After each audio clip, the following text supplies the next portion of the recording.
यादव चंद्रा पर आधारित inter college Khutahan Jaunpur के हिंदी अध्यापक हूँ।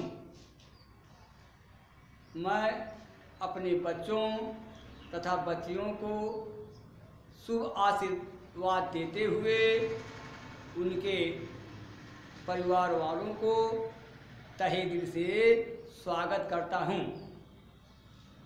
कल हम अपने बच्चों को धनुष भंग के दूसरा पद पढ़ा चुके हैं। अब हम तीसरा पद पढ़ाने जा रहे हैं। सहजई चले सकल जग स्वामी, मात मंजुवर कुंजर गामी। चलत राम सब पुर नर नारी, अपुलक पूरी तन भय सुखारी। बंड पितर सुर सुकृत सभारे, जो कुछ पूज्य प्रभाव हमारे। तव शिव धनुष मिलाल किनाई, अतो रहु राम गणेश किनाई। अब बच्चे देखेंगे संदर्भ पूर्वत रहेगा। अब हम प्रसंग पर प्रकाश डालते हैं। प्रस्तुत चौपाई में गोस्वामी जी ने बताया है कि श्री रामचंद्र जी धनुष तोड़ने के लिए हाथियों की तरह मस्ती चाल में धनुष की तरफ आगे बढ़ रहे हैं। अब हम अपने बच्चों को शब्दार्थ बताने जा रहे हैं। सहजे चले, सहजे का मतलब होता सहज रूप से, एक मस्ती के रूप में। और आप देखेंगे जगत, जगत माने संसार, स्वामी माने मालिक अर्थात श्री रामचंद्र जी। और इधर देखेंगे मृणाल किनारे, कमल की डंठलियों की तरह।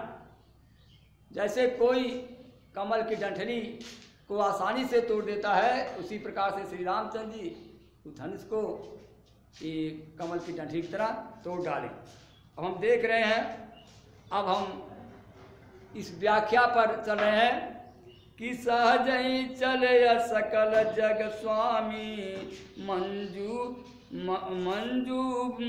चले सहजई चले सकल जग स्वामी, मात मंजुवर कुंजर गामी।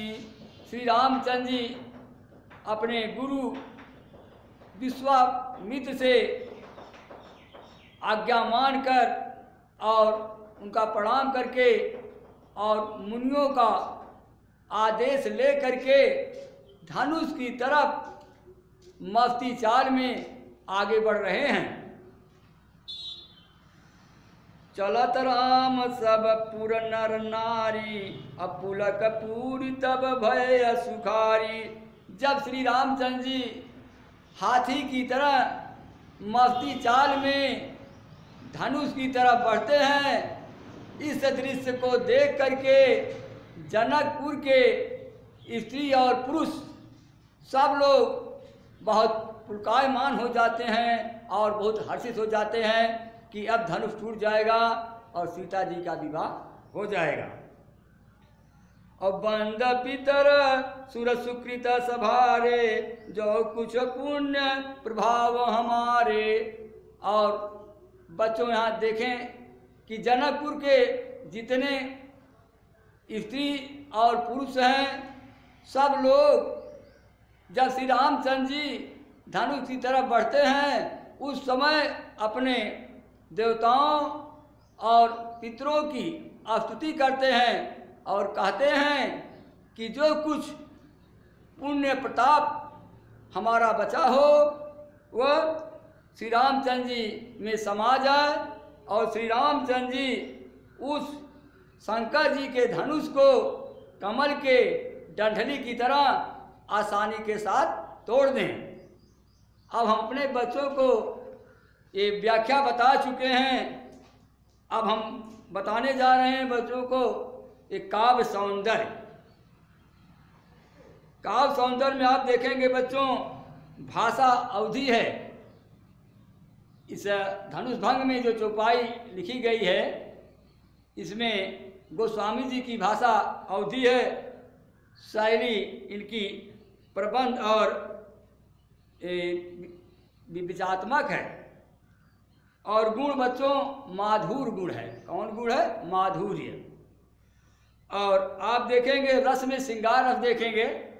इसमें श्रृंगार रस है, छंद ये चौपाई है। और आप देखेंगे अलंकार में अनुप्रास अलंकार है।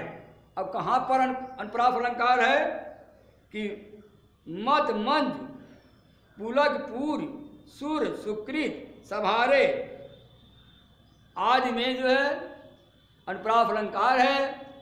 अब इसमें आप देखेंगे बच्चों उपमा अलंकार भी है कि मत मंजू कर कुंजर गामी, यहाँ उपमेय है और उपमान की समानता प्रकट की गई है, इसलिए यहाँ उपमा अलंकार है। अब हम अपने बच्चों को इसी कड़ी में जोड़ते हुए अब हम दोहा की तरफ चल रहे हैं।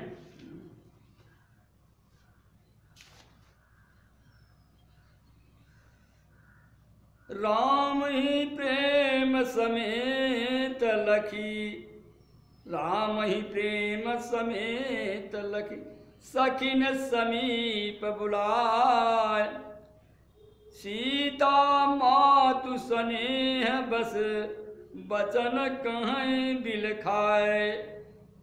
अब इसमें आप देखेंगे बच्चों, जैसा बताया गया कि संदर्भ पूर्वत रहेगा, लेकिन अब हम प्रसंग पर कुछ प्रकाश डाल रहे हैं। आप देखेंगे कि प्रस्तुत दोहे में तुलसीदास जी ने सीता जी की माता का राम के प्रति वात्सल्य, क्या वात्सल प्रेम का वर्णन किया गया है। अब हम देख रहे हैं व्याख्या की तरफ कि राम ही प्रेम समेत लखी, सखिन समीप बुलाए। बच्चों श्री राम जी अत्यंत सुंदर हैं और वह कोमल रूप वाले हैं और सीता जी की माता वात्सल प्रेम से, राम के प्रति वात्सल प्रेम से उन्हें देखते हुए श्री राम की कोमलता पर अत्यंत मुग्ध हो जाती हैं और वह अपनी सखियों को, किसको बुला करके? अपने सखियों को बुलाकर प्रेम भरी वाणी कहने लगी कि उनकी मनोकामना भी यही है कि सीता जी का विवाह राम के साथ हो जाए। इस बात को बिलखा करके जैसे कोई रोते हुए दिखाई देता है, अपनी सखियों से कहती हैं। अब इसमें भी हमारे बच्चे काव्य सौंदर्य पर देखेंगे। भाषा हमने बताया अवधि, शैली जो प्रबंध शैली है, गुण प्रसाद, रस वात्सल, छंद दोहा छंद है। अलंकार में प्रास अलंकार और इसमें पुनर्वृत्त का भी कहीं कहीं पर पुट दिया गया है।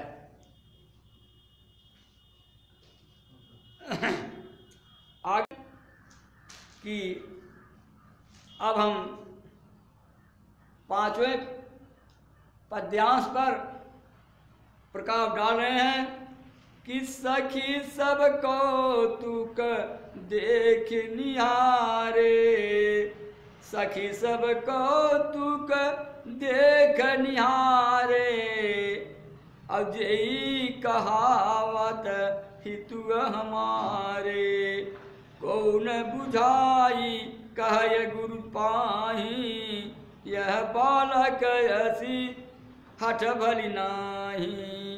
रावण बाण छुआ नहीं चापा, हारे सकल भूप करि दापा। सो धनुराज कुंवर कर देही, अब बाल मराल की मंदर लेहिं। अब देखेंगे बच्चों, अब यहाँ पर जैसा कि हम बता चुके हैं कि संदर्भ पूर्वत रहेगा, और अब हम प्रसंग पर कुछ प्रभाव डालते हैं।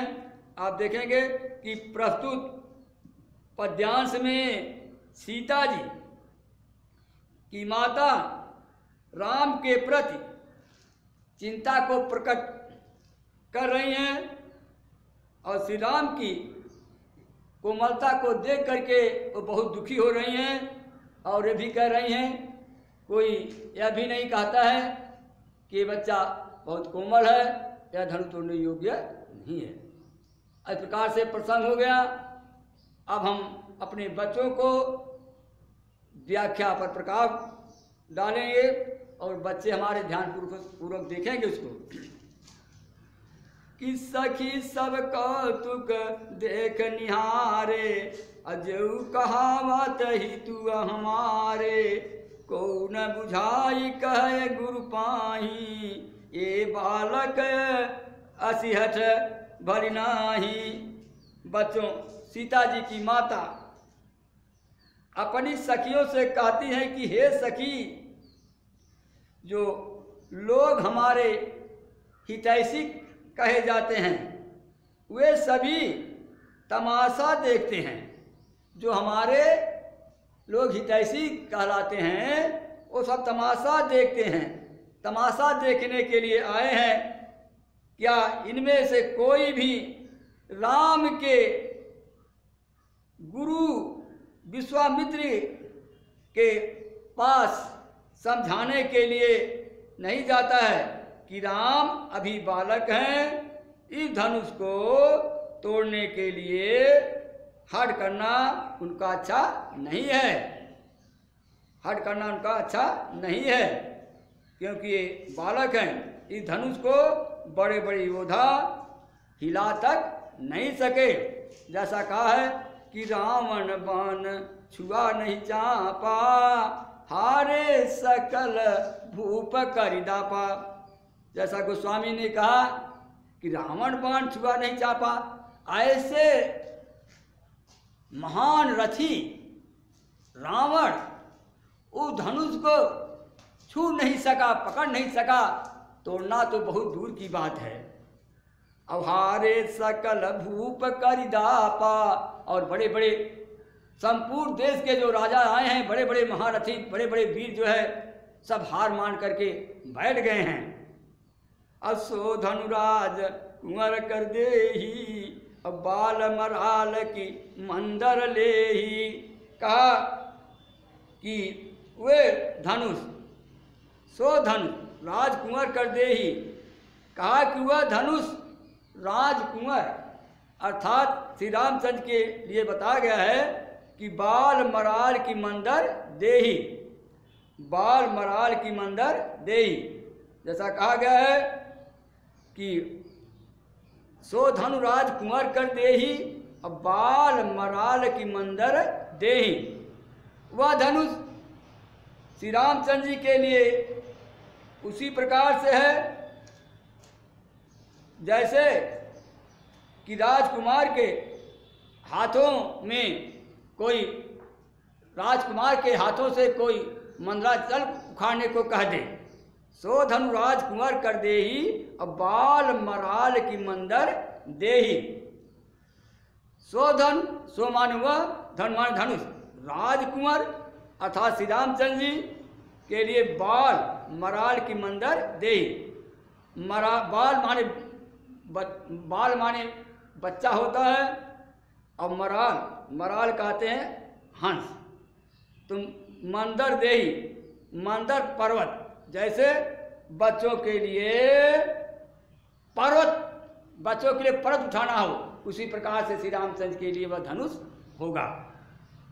अब हम देख रहे हैं बच्चों को, अब हम काव्य सौंदर्य पर प्रकाश डालेंगे।